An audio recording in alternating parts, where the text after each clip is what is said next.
cette séquence qui choque et qui choque à propos de l'armée russe, justement, et dont vous avez sans doute entendu parler parce que ces images circulent depuis ce matin et provoquent l'effroi et la consternation. Et pour cause, on y voit des soldats russes tirer sur d'autres soldats russes parce qu'ils fuient le front. Disons-le tout de suite, on est incapable de situer l'endroit précis où ça se trouve. On est incapable de situer dans le temps cette vidéo, donc à quel moment elle a été tournée. Mais plusieurs indices lui donnent une certaine crédibilité. Alors voyons précisément de quoi il s'agit. Et puis, vous allez nous aider peut-être à comprendre si c'est une affaire étayée, sérieuse, ou s'il faut exprimer de la méfiance, voire du scepticisme. De quoi s'agit-il d'abord? Voici les indispensables avec Fanny Veil. Bonsoir Fanny. Bonsoir David, bonsoir à tous. Alors que découvre-t-on sur ces images? Bien, regardez cette scène, c'est très rapide. On va la voir dans le détail, on a même arrêté l'image pour pouvoir l'analyser ensemble. Au départ, on distingue 7 hommes entourés ici en rouge. De toute évidence, ce sont des soldats russes, mais on ne sait pas à quelle unité ou à quelle brigade ils appartiennent. Où sont-ils? Visiblement dans un champ, le sol a l'air boueux, il est marqué par des traces. Alors est-ce que ce sont des traces de chenilles, de chars, des traces de routes blindées? C'est difficile à dire. Ce que l'on comprend, c'est qu'on est dans une zone où il y a eu au moins un mouvement de troupes, voire peut-être un combat. Ces 7 soldats courent vers les arbres. Sont-ils en train de battre en retraite, de fuir cette position? C'est ce que tout semble indiquer, mais redisons-le, le conditionnel reste de rigueur. C'est en tout cas le sens qui est donné à cette scène par ceux qui la diffusent. Ils ont presque atteint le bosquet quand 3 hommes en uniforme, présentés eux aussi comme d'autres soldats russes, surgissent, armes à la main. Ils tiennent des fusils avec lesquels ils tirent une première fois vers le ciel. C'est sans doute une dernière sommation. Juste après, ils pointent leurs armes vers les soldats et ils tirent. On distingue même comme un flash lumineux qui émane du canon du fusil de l'un de ces soldats, ici, au moment, vous le voyez, où le coup part. Les soldats russes qui semblaient fuir se jettent ensuite au sol pour éviter les balles, sans doute. Les 3 autres continuent à tirer et progressivement, les 7 hommes que l'on voyait au début de la vidéo sont tous abattus, laissés pour morts. Alors, bon, ces images sont effroyables. Si cette vidéo était authentique, est-ce que ce serait une surprise? Donc une surprise glaçante, une scène glaçante, mais surprenante ou pas? Pas réellement. En fait, David, les troupes chargées de cette besogne ont même un nom en Russie. On les appelle les troupes de barrière. Ce sont des groupes de soldats positionnés en 2e ligne avec une mission, faire barrage à tous ceux qui voudraient s'enfuir ou reculer, quitte à exécuter leurs frères d'armes. Ce ne serait pas une surprise non plus, parce que parce que d'abord, c'est une vieille tradition russe. En 1942, alors que les Russes reculaient face à l'armée allemande et désertaient en masse, elle était devenue quasi systématique. On parle d'environ 15 000 soldats exécutés en quelques semaines lors de la bataille de Stalingrad et plus de 150 000 environ au total. D'autre part, le ministère britannique de la Défense avait fait mention de ces pratiques dans une note du 4 novembre dernier. Les forces russes ont probablement commencé à déployer des troupes barrières. Ces unités menacent de tirer sur leurs propres soldats en retraite afin de les contraindre à des offensives, disait le ministère. Et enfin, des soldats eux-mêmes qui s'étaient filmés dans la région de Donetsk, dans le Donbass en mars dernier, racontaient à peu près la même chose. Выставили заградотряды и не упускали с позиции. Сейчас нам не дают выйти вообще никуда. Нас угрожает уничтожить по отдельности и командиров подразделений. Нам грозит опасность. Alors, qui diffuse cette vidéo? Et est-ce qu'on peut être certain, est-ce qu'on peut être assuré de son authenticité? Alors soyons clairs, David, on ne peut pas l'authentifier formellement. La vidéo a été diffusée par une chaîne Telegram, cette chaîne Telegram, Ishi Zvoik. Elle a été créée, cette chaîne, avec le soutien du ministère ukrainien de l'Intérieur. À l'origine, c'était pour partager des documents ou des photos de Russes qui ont été capturés ou tués en Ukraine pour aider les familles à les retrouver. La vidéo a ensuite été authentifiée par l'agence de presse ukrainienne Unian. Clairement, David, elle vise à dénoncer les pratiques de l'armée russe et à la montrer du doigt. Mais elle est loin d'être invraisemblable. Le lieu n'est pas précisé, le moment non plus. La végétation peut laisser penser que ces images sont tournées au printemps. On voit les arbres, on voit de l'herbe.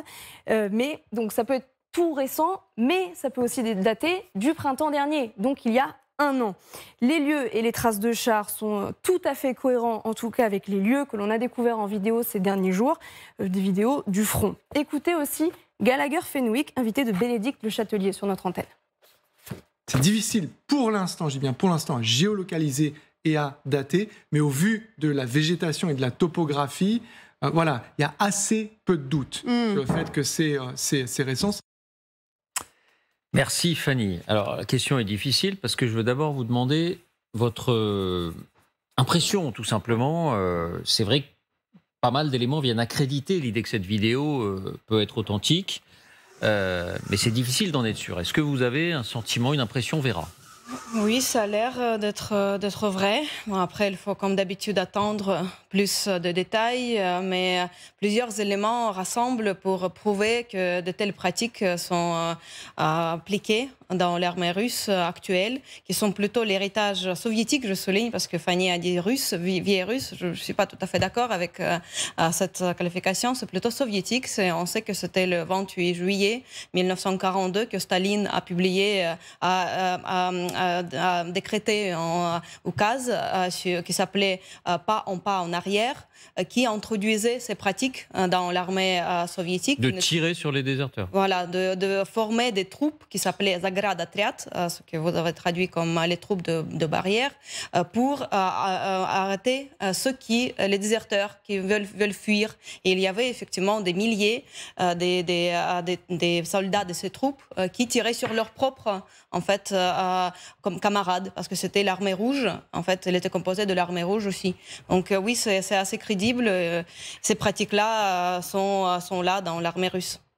Oui, Pierre. Oui, un mot en complément. Je suis absolument incapable d'apporter la moindre information sur cette image. En rebond sur ce que Vera vient de dire, le décret de Staline n'était pas sur les déserteurs, parce que les déserteurs, ils étaient déjà fusillés de toute façon, déserteurs. Fusillés si un sur le champ. Était capturé, il était exécuté.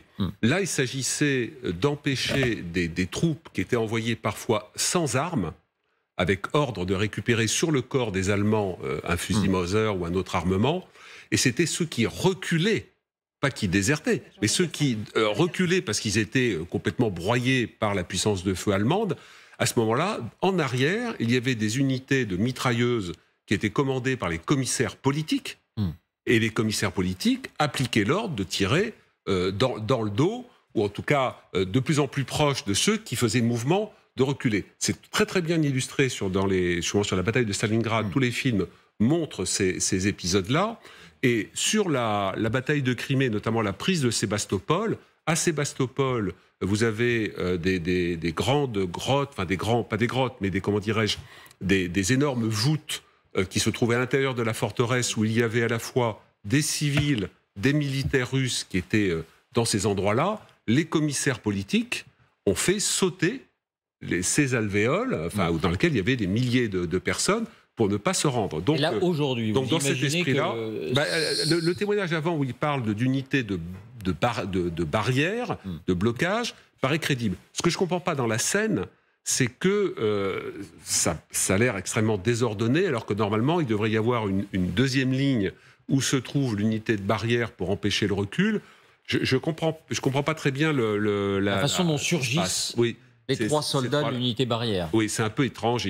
Normalement, il devrait rester les gars de l'unité barrière dans la lisière pour être à l'abri. Et s'ils jouent leur rôle de barrière, ils tirent sur ceux qui sont en train de se replier. Ils tirent d'abord devant pour les faire repartir au combat. Je ne comprends pas ce télescopage de soldats. Je dois dire que là-dessus, je n'ai vraiment pas de lumière. Jean-Dominique ? C'est malheureusement vraisemblable parce que effectivement, c'est une pratique de l'armée héritée de l'armée soviétique. Si c'est une scène véridique, elle est tout à fait incroyable, non pas invraisemblable, mais incroyable parce qu'on savait que ça existait. On a tous lu les livres d'histoire militaire, effectivement, des unités de barrières qui étaient souvent armées par le Smerch, qui était le bras armé du parti communiste de l'Union soviétique, mais on l'avait jamais vu. En fait, on n'avait jamais vu. On savait que ça existait, mais on n'avait jamais. Moi, en tout cas, j'ai jamais vu de film, de documentaire montrant ce que c'était réellement. Si c'est le cas, c'est la première fois qu'on le voit. Mais oui, on peut dire c'est malheureusement vraisemblable. Petite remarque, et on nous a fait cette remarque aujourd'hui. Un drone qui filme une scène comme celle-là, on peut ne pas l'entendre. Oui, parce que c'est loin. Oui. Et c'est... Oui. Oui. Parce qu'il est très haut. Oui. Ce qui me surprend aussi, c'est vous avez 3 exécuteurs, visiblement, face à 6-7 combattants. J'ai du mal à comprendre pourquoi les combattants qui se replient et qui voient apparaître, qui voient le premier engagement, la première exécution, pourquoi eux-mêmes n'engagent pas le feu? Ils sont en supériorité numérique par rapport aux exécuteurs. Mais là, tu es trop rationnel. Ils sont peut-être désarmés. Oui, Peut-être. oui, non, c'est vrai. Oui, ils sont peut-être désarmés. Non, simplement, je ne veux pas me prononcer. Ils ne sont pas désarmés, on voit leur... Je ne vais pas me prononcer sur ces images, mais simplement, Yves, le témoignage, témoignage qu'on a vu juste avant et que Pierre a d'ailleurs relevé, ce sont bien des Russes qui le disent. Oui. C'est d'ailleurs même incroyable qu'ils aient le courage, j'allais dire, de le dire. Et je me souviens aussi de propos de Prigojine, il y a déjà plusieurs mois, à propos de ses propres mercenaires. Il n'était pas question de reculer. Et donc, en gros, chez Prigojine, il avait aussi cette armée de barrières, comme c'est indiqué. Alors, donc, en fait, lui, il a complètement reconnu. Les soldats russes qui avaient l'air d'être des soldats réguliers, ceux qu'on a vus là auparavant, sur Telegram, je crois.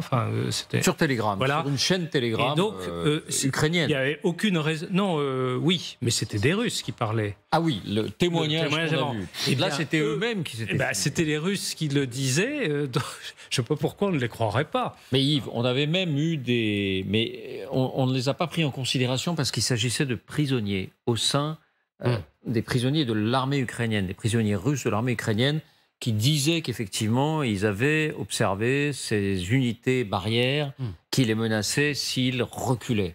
Mais ça, on ne l'a pas diffusé parce que ce sont des prisonniers de guerre, il y a la Convention de Genève, et que tout propos, évidemment, d'un prisonnier est sujet à caution par définition. Jean-Dominique. Les unités barrières, c'est... La caractéristique soviétique, c'est qu'elles ouvraient le feu. Mais des unités barrières, il y en a dans toutes les armées du monde. Pendant la guerre de 14, les poilus avaient coutume de dire la zone du front, c'est le secteur entre le Boche, donc l'allemand, comme on disait à l'époque, et le gendarme français. Parce que effectivement, des gendarmes français étaient déployés à l'arrière du front pour empêcher, pour contrôler les sorties, les entrées des gens. Donc ça, c'est... Mais qu'on ouvre le feu sur ses propres troupes, c'est quand même des choses... Si cette pratique est avérée, est-ce qu'elle constitue un crime? Ah oui. Au sens des traités. Oui, mais alors, si vous voulez, le problème, c'est qu'avec l'armée russe, si vous voulez, c'est un bottin de crimes. Donc ça vient s'ajouter à la longue liste de crimes. C'est évidemment un crime. Le seul problème, c'est qu'alors il faudrait que des Russes dénoncent leur propre armée. En général, dans les crimes de guerre, c'est un pays contre un autre. Là c'est une sorte de... presque une guerre civile au sein de l'armée russe. Regardez toutes les polémiques qu'il y a pu avoir en France sur les fusillés, pour l'exemple, c'est-à-dire des gens qui ont été fusillés parce qu'ils avaient... et après, ça peut durer longtemps, ces histoires. Il y a un film de Kubrick là-dessus. Bien sûr, donc... oui, bien sûr, ce sont des crimes absolus. Il n'y a aucun doute là-dessus. Oui, en 14-18, il y avait des fusillés. C'était des déserteurs, c'était pas des soldats qui reculaient. Non, c'est aussi des gars qui à un moment n'en peuvent plus, jettent leurs armes, s'en vont, ne veulent plus avancer. Ou dit tu avances ou je te mets une balle dans la tête. Et voilà, vous savez, c'est l'horreur du champ de bataille. Il faut couper un doigt pour ne plus avoir... Voilà, exactement, les mutilations aussi étaient très très durement réprimées. Oui, Vera. Et en plus, à mon avis, ces pratiques sont très contre-productives parce que l'idée, c'est de faire de sorte que les soldats russes, quand même, sont plus motivés, dans quelque sens, d'aller protéger les territoires occupés. Sauf qu'avec l'information qui circule, aujourd'hui, dans la société russe, il y a beaucoup déjà de témoignages sur place qui racontent en Russie que c'est l'enfer. Je ne veux plus retourner en Ukraine. Il y a déjà les soldats qui ont été envoyés pour les vacances, pour après être retournés au front. Ils ne veulent plus y retourner parce qu'ils racontent à tout le monde que c'est l'enfer. Sous l'Union soviétique, c'était très caché. Jusqu'à Glasnost, même pendant la période de Glasnost, dans les années 80, on ne publiait pas jamais le texte de Oukaz de Staline, numéro 227. C'était caché parce que ce sorte d'information va plutôt démotiver en fait l'armée, les soldats, parce que bien sûr ils vont voir qu'en tout cas ils vont mourir, ils n'ont pas du tout de chance de sortir de cette guerre. Et en contrepoint, voici les efforts au contraire pour mobiliser ces soldats, faire vibrer la fibre patriotique. Les Russes commencent à faire de l'ukrainien, si j'ose dire, dans la mise en scène, dans la mise en image. Ce clip que vous allez découvrir a été diffusé à l'occasion de la fête de la Fédération russe. Je parle sous votre contrôle, Vera, hier. Et voilà ce travail, voilà comment on en appelle à cette fibre patriotique. Regardez. Я русский, спасибо, Господи. Я русский, по самое горлышко. Во веки веков, насквозь. Я русский, спасибо, Господи. Я русский, мне так повезло. Россия, как крепость над пропастью, стояла и будет стоять.